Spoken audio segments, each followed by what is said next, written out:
Good evening, everyone. I want to announce, for those of you who do not know, on every Monday I speak on 175-07 73rd Avenue in Fresh Meadow. It's 73rd Avenue, corner of 175th Street. What's the name of the show? It's a house.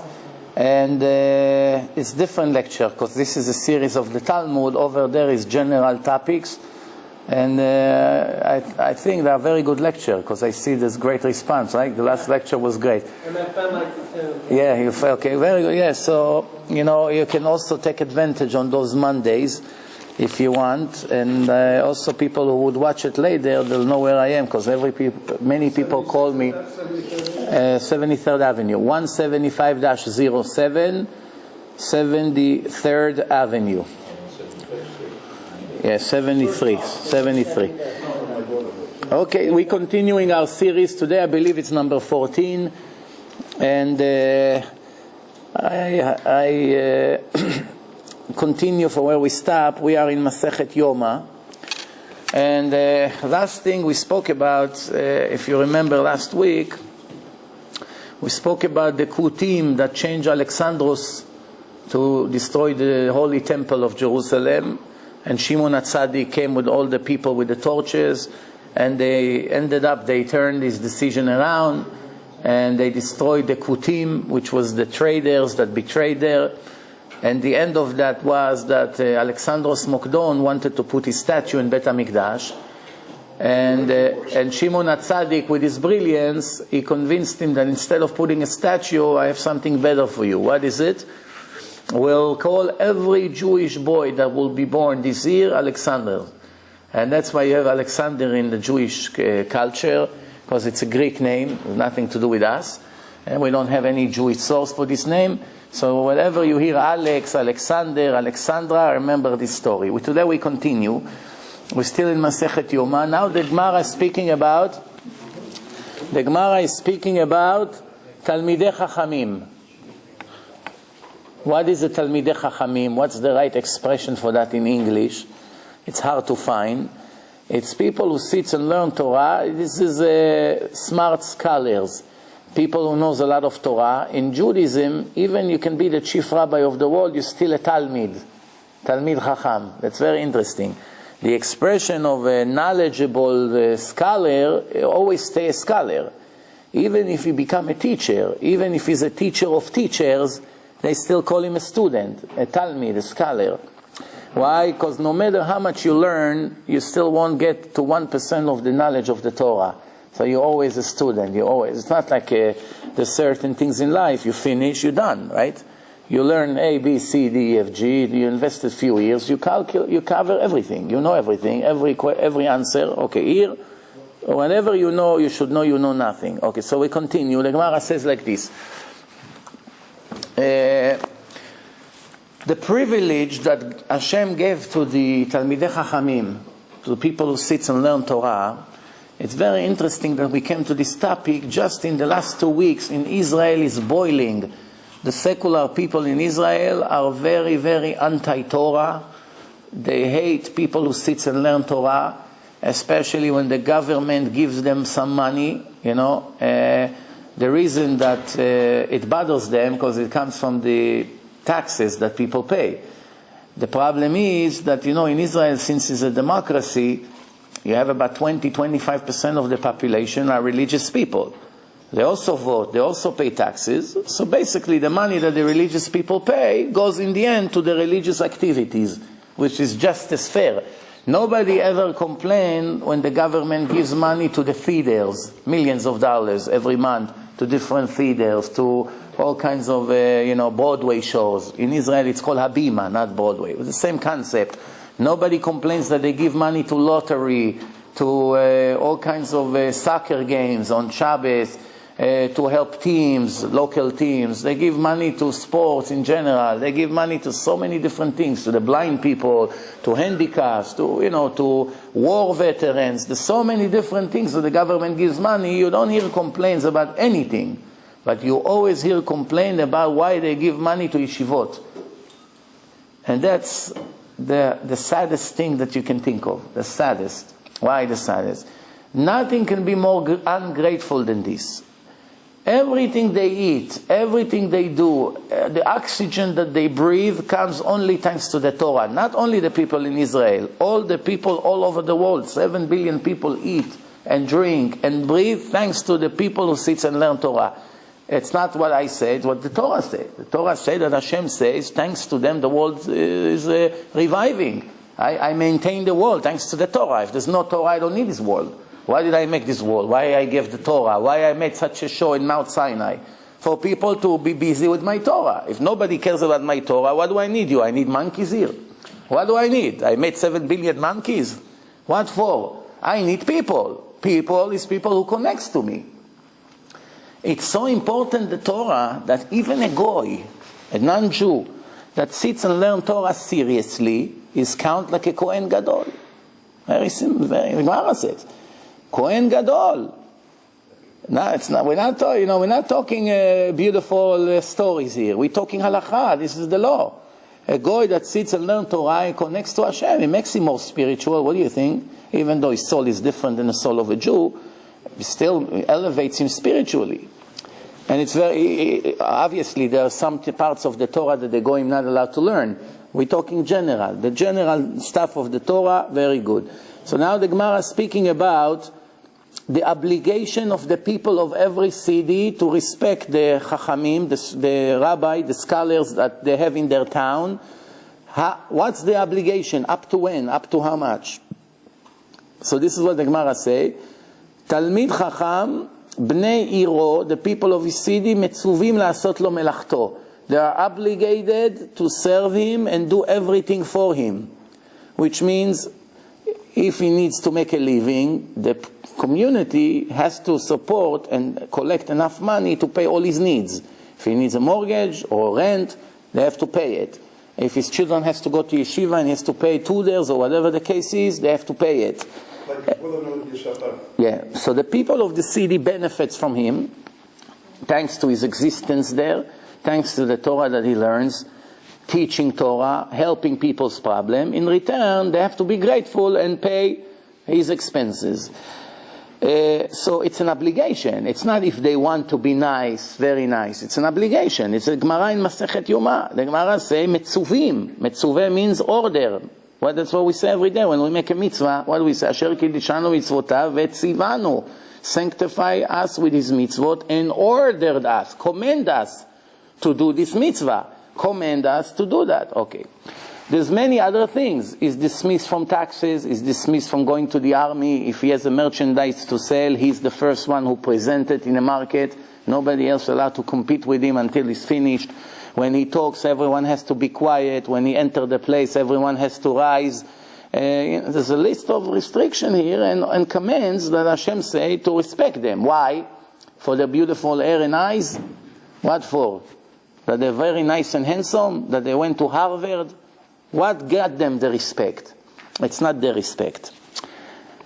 It's not the respect. If a person is a very strong man, all his life he pumped muscles, he exercised until he became the strongest in the world, people give him respect for who he is.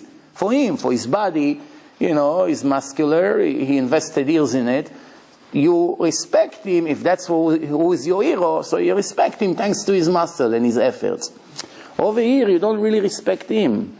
You respect the Torah that is in him.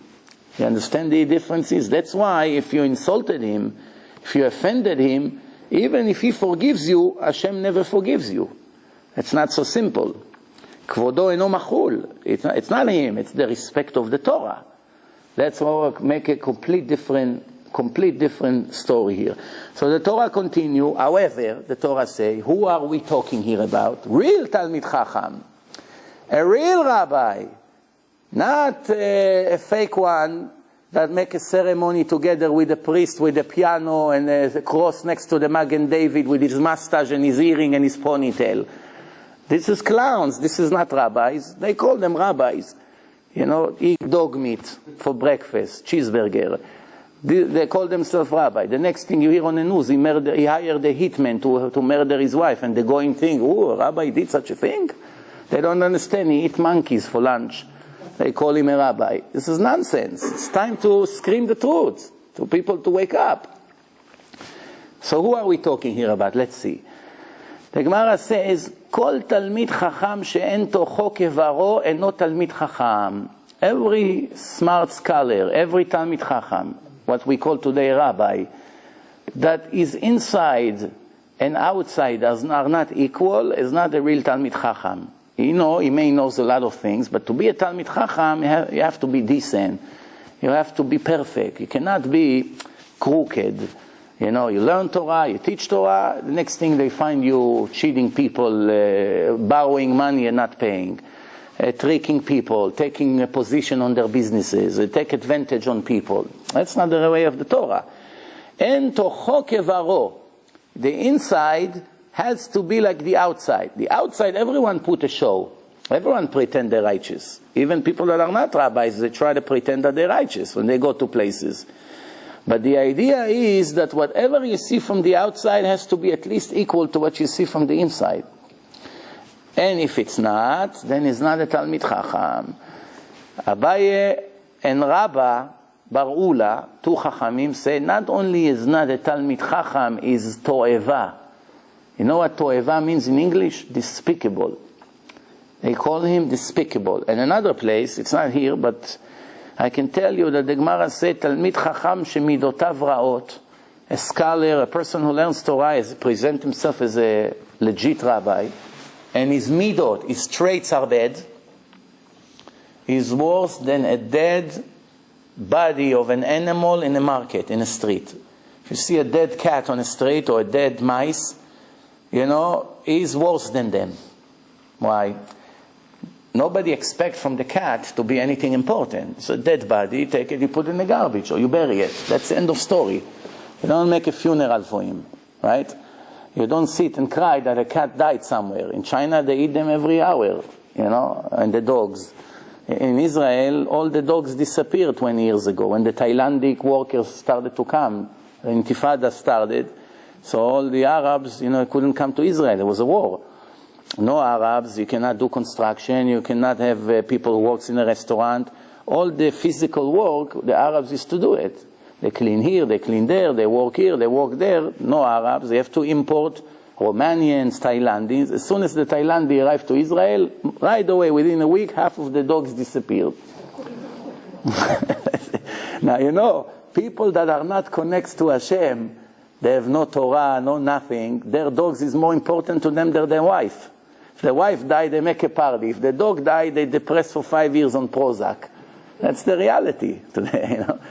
Like that guy in the internet that made a bar mitzvah to his dog and bought him tefillin. You heard that or no? Search for it, you find that fool somewhere. And he bragged to the camera that he made his dog a bar mitzvah. No. That's what the Torah said before Mashiach come, pnei ador kepnei hakelev. Some people will be worse than dogs in the way they behave, the way they look. We see it today. Baruch Hashem, we still have good people, but what's going on out there, no yirat shamayim. So the Gemara continue. Oy lahem letalmidei chachamim שעוסקים בתורה ואין בהם יראת שמיים. Oy, you understand what oy is. Oy to those talmidei chachamim who are busy with learning Torah and they don't have fear from God. They learn, they follow it, they repeat it, they teach it, and they do the opposite. Speaking about you should not steal, professional crook. What's with them? They destroy the Torah. They are the destroyers of the Torah. They make more damage than someone from the outside, right? If you see a secular person with a earring or a earring here and tattoo on his ear and 5 ponytails and all kinds of things that he comes with, you know right away to be careful from him. It's not good for my children, this type. I have to think a million times before I invite him to my house for Shabbos. He's going to sit in a table, and the next thing, who knows what he's going to say. So you're on alert. You know he's around, the kids have to be inside the house. You don't want the kids to start a conversation with him because 2 months later you see your son is also coming with a earring. This is the way influence works. But if you see a person come, yarmulke, beard, black hat, tzitziyot, like this, who knows what's inside? If it's crooked, if it's corrupted, that's a very big enemy. Because this is an enemy you're not ready for. The enemies that destroy us is the one we don't define them as enemies. It's those, what they call liberal, that's sitting inside Israel and destroying us from inside, cooperating with the Arabs and all the anti-Semites to destroy Israel. They're calling in all kinds of places to boycott Israel, to do this, to do that. These are the biggest enemies. Hamas is an enemy. It's a puppet compared to those Jews who sit inside Israel and destroy the religion and destroy everything. They destroyed everything. That's what's going on here. They make our society corrupted, weak, no strength. The future of Israel looks horrible. Where is the future? What's this new generation who grows today on the internet and all the drugs and whatever they do? They are going to lead our country? They're going to manage the army? They're going to be in charge of the 200 atomic bombs that we have? God forbid. These losers going to sit and control 200 missiles that can destroy the whole world in 1 minute? It's going to be in their hands? This guy with his boyfriend together, sit together over there with a glass of wine, they're going to decide how the atomic operation would run? How can you sleep at night when you know it's going to be in their hands? This is what's happening today. So with them, we know not to expect. When it's, when Yaakov and Esav was born, you look at Esav, what do you expect from Esav? He's a hunter. He goes to hunt. He's not interested to sit and learn Torah. You may ask me, so why Yitzchak liked him if he's hunter? Because Yitzchak knew what we sometimes don't know. Not every person is capable of sitting and learning Torah all his life. Some people are built for it. They have the intelligence, they have the knowledge, they're sharp, they have a lot of patience, their brain is functioning well. Sometimes they can do it financially. There's different things that you have to check. Esav, he comes to Daf Yomi 15 minutes a day. It's already an achievement for him. What does he do? He's a hunter. But why Yitzchak did not throw Esav from his house like Abraham did to Ishmael? Why? It's the same story. He knew how to butter up the old man, so to speak. Yeah, so what's going on here? The answer... No, because the answer is... Because according to his potential, his Yetzirah, his evil inclination, was so strong that Yitzchak felt bad for him. A person that has such a strong desire, such a strong evil inclination, sometimes you see he's dying to be righteous and he just can't make it. The word can't is not correct. Everybody who really wants can do it, but it's so much harder for him than for Yaakov. Yaakov, it's natural. I look at the kids, I see right away, one kid all day is talking Torah. Nothing else matters. You see somebody dressed like a goy, you say, little kids. You see, before you even taught them about life, they already can see where they want to be, where they don't want to be. The other kid, all he cares is about games, toys, basketball, playing. You call him to learn, he begins to cry. Before they even realize what life is, you see, it's different test. It's obvious. Anyway, the Torah says, Zot HaTorah asher sam Moshe. Well, that's what we say when we rise the Torah. This is the Torah that Moshe puts in front of the nation of Israel. The Torah says like this, Zacha, if he had the merit, na'aset lo sam chaim, it becomes a drug of life. It's like taking some kind of a pill and it gives you eternal life. Lo zacha, if he did not have the merit, it became a drug of death. Poison. What does it mean? A person learns Torah, it becomes poison for him? Yeah. Depends who he is. If the person does it for the sake of heaven, because he wants to improve, he wants to do better, he wants to know, he wants to satisfy Hashem, he wants to teach to others, he wants to teach to his wife and children, that's become a drug of life. Sam Chaim, a medicine. If he does it for honor, for pride, for business, for money, it's good business. I'll be in charge of all the kashriyot. Everybody needs me. They pay me, that. Everywhere I go, they rise for me. This, and that. I have a driver. They give me a car. I go here. I fly first class. Baloney. All these things, it's become a poison of death. You know, there was one Rosh Yeshiva. His wife was keep drilling in his head. Why are you such a fool? Why are you flying all the time economy? Fly first class, what? You run the yeshiva. You open the yeshiva. All the people who give donation, they give it because of you. You don't deserve to enjoy some of this money? You the Rosh Yeshiva. Why you have to sit like a sardine inside 11 hours? It's not respect. Sit in first class. The difference is about 4 times of the price. It's a big difference. So he's a righteous man, and he said to his wife, my heart doesn't let me burn $3,000-$4,000 every time I fly every month that I go to lose so I can do so much with this in yeshiva that I rather suffer this 11-12 hours back and forth and not burn this money. So she said, no, that's not the right way to think. No, whatever you deserve, you deserve. If there's not enough money, you raise more money. But you deserve this, it's not respect for the Torah. Believe me, she has a whole case built. So ignoring her. One time, he gets lucky.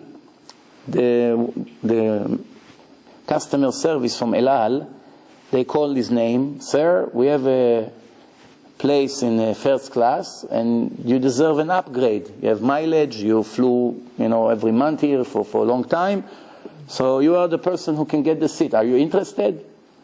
He said, yeah, I'm interested. So they change his ticket. Now he's going for free on first class. No upgrade charge. So he's thinking, like everybody else would think, you see how great is Hashem? I didn't push it like she say. Hashem gave it to me for free. You need to worry so much. He went into first class, bed, this, that, Baruch Hashem, you have a peace of mind, you can learn quietly, don't get up every second.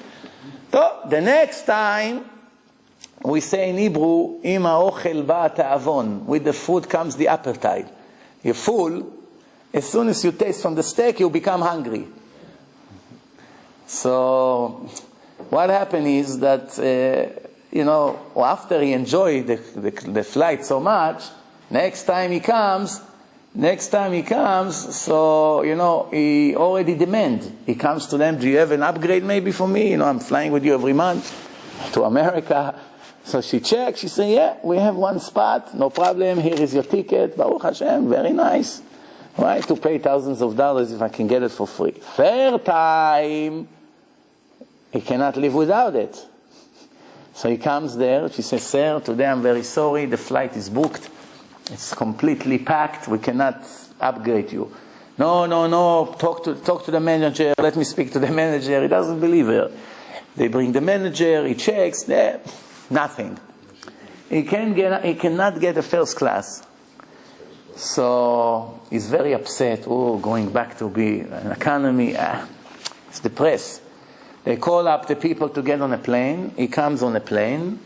He goes through the first class people.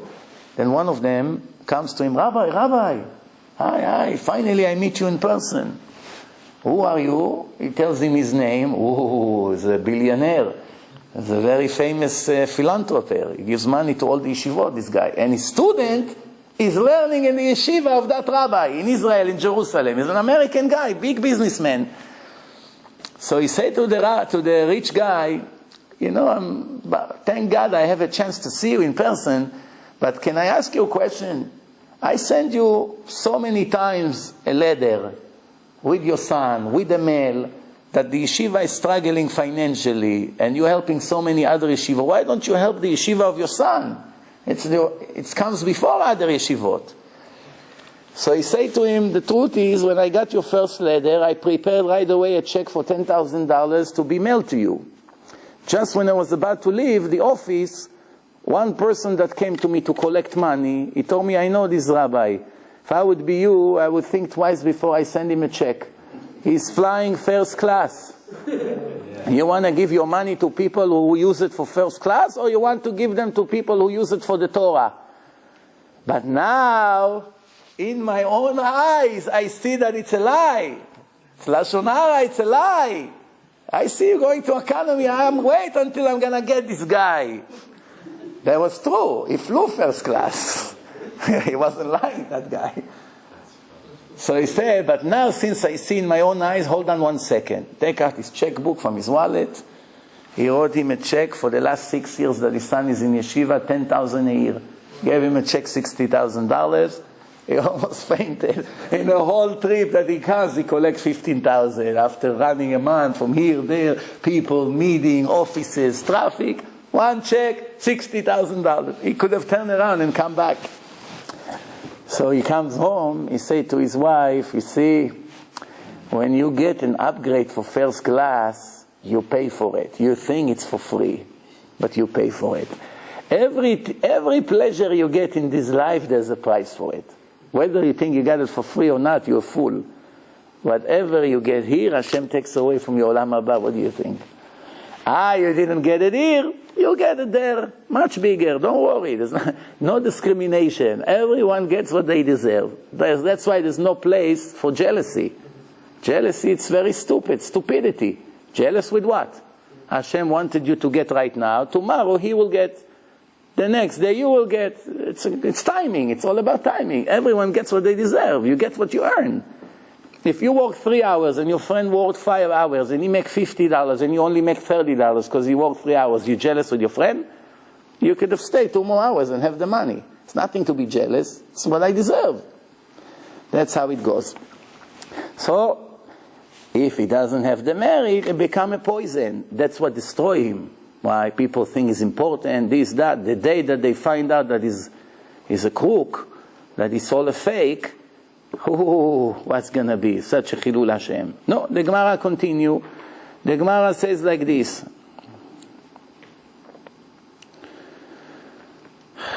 The Gemara says like this. Irat Hashem teora omedet la'ad. The purity, the fear of Hashem, fear, it's always combined with respect together. Not fear from getting a punch. You see a person that is important, you fear him and you fear his position. It's a combination of fear and respect together. That's every time the Torah says ira, it's a combination of both together. You have to fear the punishment. It's called irat ha'onesh. But there's another kind of ira. It's called irat ha'romemut. You see, an old mighty, an important, even a judge, a big chacham, you get goosebumps. Ooh, wow, what an important person. Right away, you behave different next to him. That's called irat ha'romemut. So the Torah says irat Hashem teora omedet la'ad. Fear of Hashem, it's pure. Teora, omedet la'ad, is standing still for eternity. La'ad means forever. Amar Rabbi Chanina, ze alomet Torah betahara. Who gets it? Who gets this eternity? Someone who sits and learns Torah with purity. Purity means it's ta'or. Not learning Torah and do all these millions of sins every day. It's the same time. So, what does it mean betahara? The Gemara gives a main example, that he's married to a woman and then he learns Torah. What's the difference of a single guy who learns Torah, is 18 years old, not married, and a 19 years old that is married and learns Torah? The Torah of the 19 years old that is married is much more pure than the 18 years old. Why? Because the 18 years old, since he's not married, he has desire for ladies, he's thinking about the ladies, sometimes he's wasting seeds and not intentionally, all kinds of sins like this. That's making a defect on his Torah. That's decreasing the level of his Torah. But someone who has a wife, is no reason to go to make sins. Why should he make sins? He has his wife. The wife, a part of the things, so many great things that our wives does for us, one of the things, they save us from the sin. If a person has a wife, his chance to make sins are lower. Even though today people are crazy, and sometimes it doesn't make sense the way they behave. They have the most beautiful wife, and they go and they cheat with some kind of who knows garbage. You don't understand the logic here. But common sense that a person that has a wife, no, he should be satisfied in his life. That's why the Torah said, this is a Gemara in Masechet Yoma. The Gemara says, Nosei isha v'achar kach lomed Torah. First he get married, now he can focus on the Torah. This, the truth, it was true 2,000 years ago. When people used to live in a cabin, they take a few pieces of wood, in 5 hours they make themselves a home. You don't have heat, you don't have electric, you don't have air conditioning, you don't have cars, you don't have insurance, you don't have health insurance, you don't have this. You don't have 99% of the expenses you have today. No credit cards, no shopping, no malls. The wife, even if she wants to drive you crazy, she will tell you, why you only gave me 3 kisses today instead of 5? That's the headache that you will have. She's not going to drive you crazy. Why you have a car and I don't have? Why you buy yourself a suit and I cannot? Why didn't you buy me my diamond for the anniversary? You know, they have a list of demands. Why don't you help me with the kids? Why are you going to learn Torah? I'm alone here at the house. Why you don't help me with the baby all the time? Why are you only learning all Torah? You only care about the Torah? Everyone with this problem. So the guy say, you know what? Hashem, take me. Save me today. But in the old days, 2,000 years ago, what did the wife has to do? She's home. She's raising the kids. There's not that much over there. You bring some food home, some tomatoes you have in your backyard. Cucumbers you have. Wheat, you get wheat, you make bread by yourself, you have a donkey. That's the way the life was. That's it. You didn't have, you need $15,000, $20,000 just to survive in New York State. You didn't have that. It's the state of the millionaires. In order for you not to starve here, you have to make $500,000 a year to raise your children here. It's crazy what's going on here. What the average New Yorker spend in a month, he can live 5 years in Africa with this money. 5 years. 5 years, yeah. Well, you have some lice maybe. No air condition makes noise. Fine. But it's 5 years. Anyway.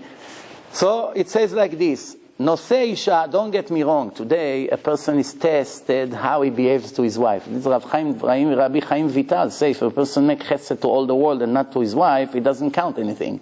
First, his wife and his children. Then comes the rest of the world. And a person can take every minute of his time to help his wife, especially when the wives are very weak this generation. They're very spoiled and they're very weak. They're not strong as the grandmothers. 40, 50 years ago, 11, 12 years old, she was running the whole world already. Holding one baby here, holding another baby, carry the donkey to the market, putting bags, cut animals, meat, cutting it, making bread, laundry, she goes to the lake. That's how the life was. Today, 3 dishwasher, first floor, second floor, and third floor. A couple came to see my house. They want to buy a house in my area. So they come to see the house. The first thing the woman say to my wife, oh, the laundry room is in the second floor. I don't like it. First thing I'll do, I'll make another laundry room in the basement. What's different? You throw everything through a pipe. And it goes all the way down. That's the first thing that she's worried about. God forbid that she doesn't have to take some clothes that the kids bring and to go to the second floor. You understand what we're living in? Yeah. All right, anyway, so, okay, we continue. So the Gemara says like this. Ne'emanahi, the Torah is faithful to testify about the learners. If you learn, comes the Torah, an angel is in charge of the Torah, and he say, I'm testifying for this person that all he did in his life, he learns Torah, he was pure, he loved the Torah, and he did it for the sake of heaven. Or God forbid the opposite. The Torah continue, the Gemara, Deuteronomy 8, Dvarim 8, this is a verse. Ama'achilcha man bamidbar, God said, I fed you man in the desert. Leman anotcha, to torture you. Why? What's the problem? Chazal said that the man had delicious flavors. Whatever you imagine, this is the test. So the answer is not everybody had that privilege. The righteous people, they tasted whatever they wanted. The wicked people had to go and collect. And it wasn't so good. It's eating popcorn for 40 years. Even if you may have good taste, there's nothing to bite. You don't really feel the food when it melts in your mouth like this for 40 years. So they complain about it, as you can see. So Hashem said, what do you think I did it? I couldn't give you steaks. I could give you steaks every day. I can give you different food every day. Well, I'm limited. I can give you every day. Today Chinese, tomorrow Bukharian, the next day Persian, the next day McDonald's, whatever you want. Shish kebab, this, that, sushi. You just name it. And I'll serve it to you. Hashem doesn't have problems. The idea is, no, it's a test. Here we see, leman anotcha, to see how you react. Rabbi Ami Rabbi Yossi says, someone who has a bread in his basket is not the same like someone who doesn't have bread. Which means, there are few explanations to this. One is, you have real bread. You have bread, you know what you have what to eat in the next few hours, you can focus on the Torah, you're not worried to starve. Someone who still doesn't have the bread, his mind is on the bread, not on the Torah. Second explanation is someone who has a girl and someone who doesn't have a girl. If he has a wife, it's called like he has a bread in his basket. He doesn't have to worry. He has a wife, I go home, I have a wife, I don't have to go and look for shidduch all the time. Will I get married? Will I not get married? Will her parents like me? Will they help me? Will they agree? Where are we going to make the wedding? Where are we going to live? You know, there's no end to the thinking of all these guys before they get married. So you're already behind it, Baruch Hashem. And the Gemara continues, someone who sees what he eats and someone who doesn't see what he eats is not the same. Remember I told you last week, make an experiment. Close your eyes and your nose and taste. Coke, orange soda, Sprite, seltzer, any kind of flavors that you want, you feel all of them the same taste. Why? You eliminate your smell and your taste and your eyes, you don't feel any taste anymore. That's it, no taste. It's all taste like the same taste. Cannot tell the difference. Very interesting. So you see that seeing the food, it's affecting the brain in such a way that you're enjoying the food much better. That's why the Torah said that a blind person is like a dead person. Why is like a dead person? He's not connected to reality. He doesn't see colors. He doesn't see letters.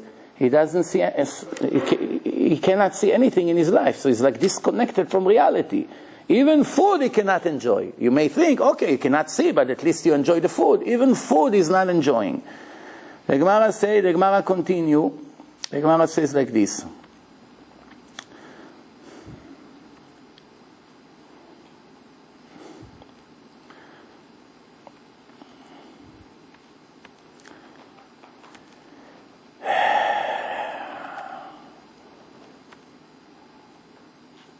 I just realized something very interesting, that we went back accidentally to previous time, and we actually did a lot more. We actually already arrived to Masechet Sukkah, but Baruch Hashem, none of you felt it. Should have told me that in the first minute. But the reason it's happening, because I recorded today 20 lectures already. I went to a studio. I recorded 20 lectures, short lectures, in different topics. My mind is bummed with so much things I went through. I took you back almost a month. But that's okay, we'll skip right now to where we are. But this is the beauty of the Torah. The more you learn it, you still enjoy it, doesn't matter. Yeah. Okay, anyway, we continue. So the Gemara says like this. Now the Gemara is speaking about Rabbi Eliezer, מעשה ברבי אליעזר, ששבת בגליל העליון. He went to the Galilee in Israel, to the north, for Shabbos. They asked him 30 halachot in the laws of Sukkah. 30 different halachot, that is very difficult because he's a big chacham. 12 he answered them. 18 he told them, I don't know. 12 I heard the answers. 18 I did not hear. Rabbi Yossi said the opposite. 18 he answered, 12 he didn't know. Either way, some he knew, some he didn't know. They told him, isn't it everything you told us ever, all the Torah you learn is all from the Shmuah, it's all from word to mouth, from Moshe Rabbeinu all the way to now? He told them, you are forcing me to say something I didn't plan. No, what is it? Nobody ever came to the yeshiva in my whole life before me. Let's say the yeshiva starts today, it starts 9 o'clock. After you finish shachrit, breakfast, this, 9:30, you start the day. In their days, it was 4, 5, 6 in the morning, you already learned. It's no jokes. Okay. Because remember, people also went to sleep earlier. There's no electric. People go to sleep. You go to sleep, you wake up early. The rooster, there's no alarm. The rooster makes noise. Sunrise, 5:30, you're up on your feet. The rooster doesn't let you sleep. You know the noise of the rooster in 5 in the morning? Try it once. You see how loud it is. So you have to get up. So he says to them, okay, you're forcing me. In other words, I didn't want to brag, but now you're asking me halacha, I have to answer you. So they ask him, how can it be that you don't know? Well, isn't it everything you ever said is coming from your rabbis that got it from their rabbis? It's like a chain. So he said, Nobody ever came to the yeshiva before me, ever in my life. Ever, and this is, if he say ever, means ever. It's not a joke here. Next thing he says, no, never in my life I took a nap in the yeshiva, like I dozed or fell asleep. I was very alert. If I was tired, I go out and sleep outside. But I never slept on a table or anything in the yeshiva. Never in my life. Not even shnat arai, not even few minutes. I never left the yeshiva where there was more people there. I was always the last one to leave. If there were more people there, I never left. I was the first one who come and the last one who leaves. I never spoke in my life one secular conversation. Everything whoever came out of my mouth in my whole life was all Torah. Never spoke about anything else. How's the weather? How is your wife feeling? Is she feeling better? She's okay. How's the baby? Your mother, she's okay. Your father, they're coming to visit. How long you haven't been in Israel? It's not a sin to talk. I never wasted my words on things like this. Everything I talked about was Torah. My whole life. And now he comes to the punchline. That's what they ask him. And I never ever say something that came out of my own opinion. Everything I ever say came from my rabbis. So if I told you I didn't hear, I didn't hear. That means they didn't tell me. They ask you very hard questions. And that's the greatness of a holy people. When they don't know, they say, I don't know. I once said in one of my lectures a few years ago, a person that starts learning Torah is very impressed from the knowledge of Rashi. Rashi explained almost every word in the Torah. Explain hard things. Never understand without him. Without Rashi, I can't see how we swim without him. But there are very few places, you can count on one or two hands, that Rashi wrote, this one I did not know. I don't know why the Torah say it. I don't know why he repeated it twice. He said a few times, Zo lo yadati, velo yadati ma perusho. I don't know why he brought it here. Or I don't know what's the connection. From the few times that he wrote, I don't know, it indicates that every other thing that he says is 100% knowledge. No guessing, no nothing. Why? Over here he could also guess. That's the problem. And make yourself perfect. I only say when I'm 100% sure. If he say a few times, I didn't know, I don't know, I don't know, I don't understand, that means this is the only times, the 5 or the 10 times that you see in the entire Torah and Shas and Talmud, everything, that's the only few times he didn't know. Why? He's human. After all, he's a man. He's not Hashem. Only Hashem knows everything. But this is showing us the brilliance of these people. Every verse in the Torah, he explains, you know what's going on here? Without contradiction. Amazing. No, so, that's what Rabbi Eliezer said. Tanu Rabbanan, 80 students Hillel HaZaken had. Later he became the president of the Sanhedrin. Hillel was very poor. You know the story with him. He was standing on a roof to listen to Torah, and the snow came all night on his head, and until he almost froze to death, and they made fire on Shabbat to save his life. This is Hillel. 80 students, 80 scholars learning by him in his yeshiva.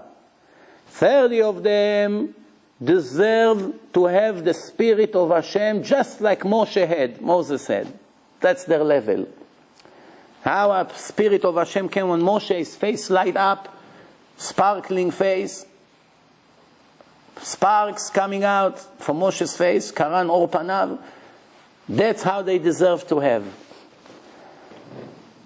30 of them deserve to make the earth and the sun pause like Yoshua ben Nun, like Joshua did. Shemesh begivon dom v'yareach be'emek ayalon. And 20 of them are mediocre. They half deserve what Moshe had, half deserve like Joshua. They're in between. We wish to be a millionth of it, but okay, no, so.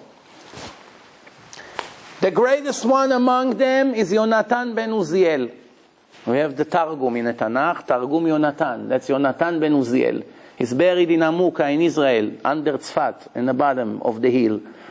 He has a special grave there, okay. They say that someone who come to pray in his grave get a shidduch. getting married. No, it's worth to try. Katan shebekulam, the lowest one in his level, who Rabbi Yochanan ben Zakkai. In case you didn't know, he was the president of Israel in the destruction of the Second Temple. Shelo iniach, now they're talking about the lowest one from the 80, the lowest one. Listen good what he knew. Lo iniach mikra, he knew the entire Chumash by heart. The whole Torah, Bereshit bara Elokim, until le'enei kol Israel, he can tell you the whole Torah by heart. By heart, word by word.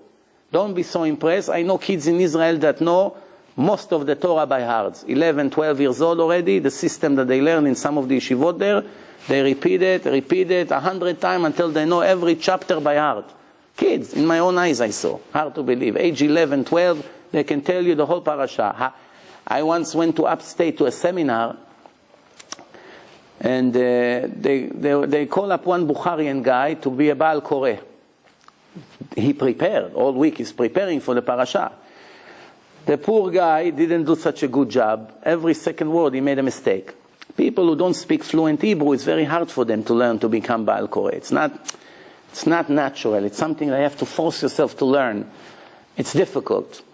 Especially if you didn't grow up with that in yeshiva. You later became religious, it's even harder. So, first Aliyah, the Aliyat Kohen, this guy maybe made 20 mistakes. But you know, the more you make mistakes, the more you lose your confidence. Because people have to correct you. They have no choice. They have to correct you. It's the halakha. Then they call a Levi. They ask any Levi. There was an old Syrian guy. He wasn't supposed to be in a Shabbaton. He is a friend of the owner of the hotel. He used to be the Hamorak Hotel in upstate New York. I think it was sold to different people. That's where the religious people used to make weekends. So they called up that Syrian guy because he's a Levi. So he called him up to the Torah. So since he went up to Torah, he saw that this guy will not know how to do a good job. So he asked him permission to read his Aliyah. They saw how beautiful he read without preparing. Not one mistake. Beautiful. He knows also all the ta'amim. He doesn't need someone to make him signs. Everything by heart right away. So right away, the one who was in charge, he asked the Bukharian guy, please forgive us. Maybe you mind if we let him continue to read. So this guy, he felt it's his lucky day. He got saved. another hour to read with mistakes. So he got saved. So they let the Syrian guy read the whole parasha. He read everything without one mistake. Of course. Then, here comes the punchline. After the Torah, what do we have? Haftarah. Haftarah is from the Navi. Who knows Haftarah by heart? Haftarah of the parasha. So now, they call up, he read Maftir, and now they gave an aliyah to somebody, and that somebody has to read the Maftir. He has to read, because he made the brachot. So I was looking at these guys, maybe he was 70 years old, standing like this, looking at the window like this. The guy that reads is behind him, the Torah is right here, he goes like this, he looks at the window. Now this guy begins to read, he has the book in his hand. The Haftarah is even harder than the Torah. It's hard words, very hard words of the prophets. Almost every second he makes a mistake. So he was standing over here. After maybe 2 or 3 verses, he started to tell him.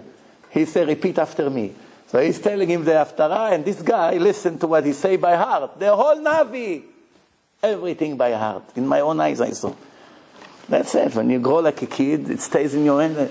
My wife's grandfather, when he was 17, 18 years old, he was a rabbi already. Smicha, officially. Close to the end of his life, he got Alzheimer. He didn't remember his name even.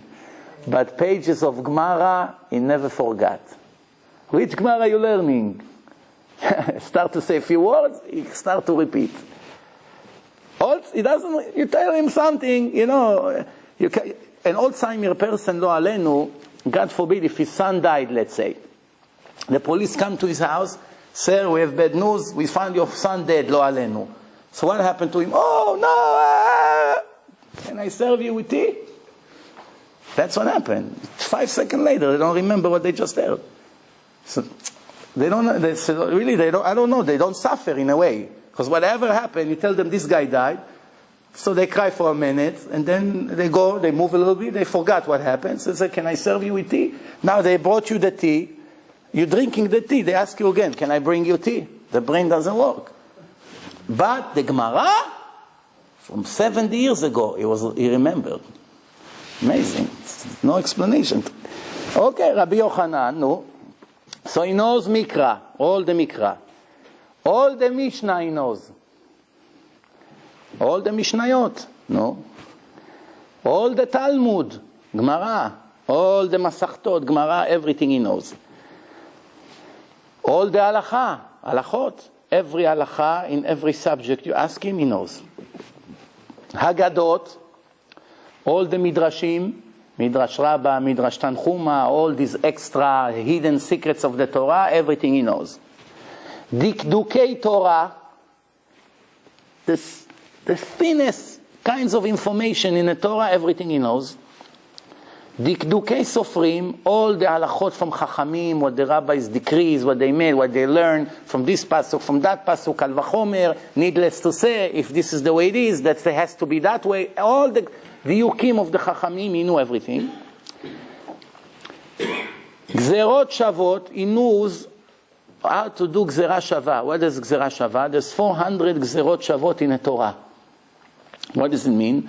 There are 400 times that you can learn from one verse into another in the Torah, which means if the Torah has a specific word, and in another place in the Torah this word repeat in a different verse, they knew which verses connect one to another, and the laws that apply to this verse, same laws apply to the other verse because there's a mutual word. It's a lot to know. It's not so, believe me, you can learn today 7 years until you know how to learn all the Gzerot Shavot. Very difficult.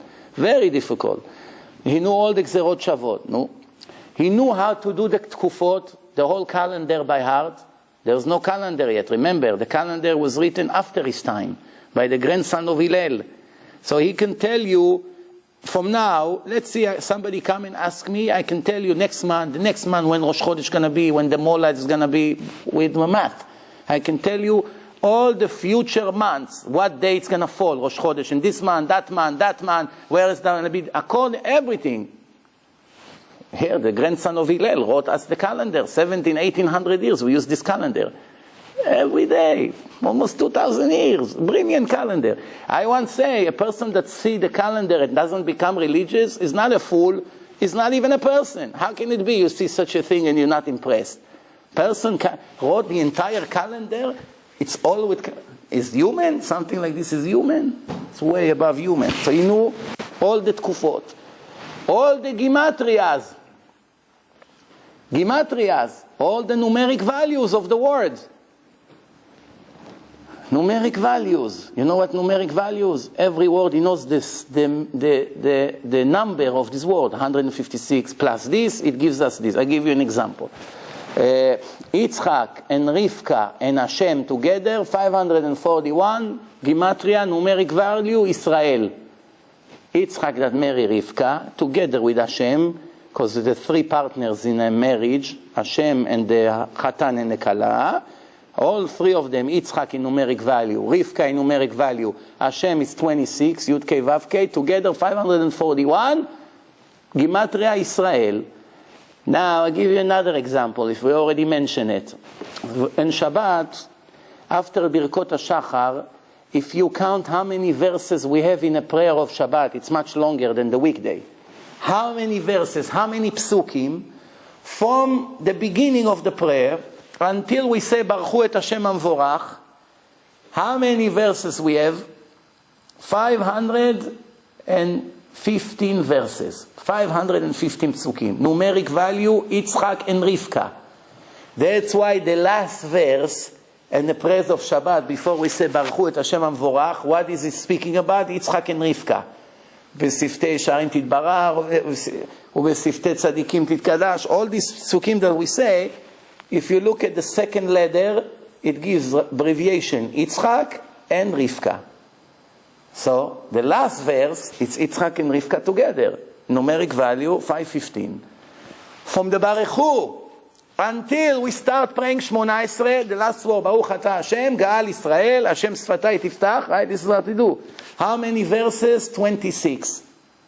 515 verses plus 26 verses, altogether 541 verses, numeric value, Israel. What's the last word before we start the Shmona Esrei? Baruch Ata Hashem, Ga'al Israel. You understand? If you take one word away from the tefillah, you ruin all the secrets. Now you understand why it's so important to pronounce it correctly, to read it correctly, not to skip words, not to come late to shul, that you have to cut half of the davening because you're missing all the secrets. People don't understand. They think they just read requests. No, my friend. There's so much to know. I have a genius sitting next to me every morning in Shachrit, an Ashkenazi guy, Rabbi Eliyahu his name, a computer. Everything you show him, I don't know, he has some gift from Shamayim. He looks at it right away, he begins to show you all the secrets. Mamash, not human. He wrote a kuntres. It's so complicated. Believe me, to understand one page, you have to sit a week. How many times this word appear in the Torah? How many times this letter? Why this word appear in the Torah 17 times? What does it signify? It's a whole science. You can't believe it. Sometimes I stay with my mouth open for 15 minutes from what he says. People have no idea what Judaism is. They have no idea. They smash the Torah, they criticize the Torah, they don't know one word to read from the Gemara, and they have the nerve to say things against the Torah. How can it be? So Rabbi Yochanan, then he knows the language of Malachei HaSharet, the angels in heaven. He understands their language. No. He understands the language of the demons. Apparently it's a different language. He understands the language of the trees. What language the trees have? The trees speak. You don't believe me? I'll prove to you. 2 proofs I give you. The Gemara say, when you chop a tree, the screams of the tree go from one side of the wall to the other. So why can't we hear anything? Because our ear is programmed to listen to certain frequencies. Certain things that we don't hear, the animals hear. Sometimes you see the dog or the cat jumping, getting nervous, looking around. They see things that we cannot see, and they hear things that we cannot see. If you ever want to get rid of mosquitoes in the summer, you have an electric device that costs $10, $20. You plug it in, no more mosquitoes. What's the secret? You ever think what an electrical device has to do with mosquitoes? What's the connection? The answer is they have a red button. What is it? Demo.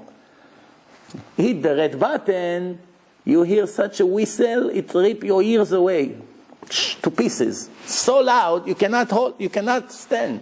You have to hold your hand, to lift your hand. Why is it? This is what they hear. That's why they're running away. This is designed in a frequency for the ears of the animals, of the flies, of all the flies that comes around. Once they hear that whistle, they get so scared from what's going on, they run away. You could not hear it. You can only listen. If you press the button, he changes it to the frequency of a human ear. Now you hear what they hear. Now they don't hear anything when you press the red button. Hold the red button 2 minutes, you see how the mosquitoes come all over the light. Why? Because he stopped it. This is how it is. Same thing, seeing things. So that's why sometimes the camera detects souls. You take a picture of someone, you develop the picture, like in my lecture, Life After Life. You see images of dead people, spirits. Yeah, I cannot see it, but the camera works in a different frequency. The camera detects it. There's many examples. So the Gemara says when you chop the tree, his screams go from one side of the wall to the other. Russian scientists published in a Russian magazine, science magazine, they wrote that they made an experiment cutting carrots and celery and plugged electric device into it with flashlight.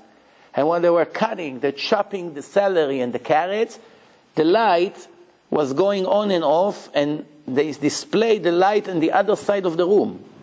That's how much energy they created to turn the light on and off. We don't hear anything, but they make a certain thing. Also, they burn boiling water on a plant. There's a plant.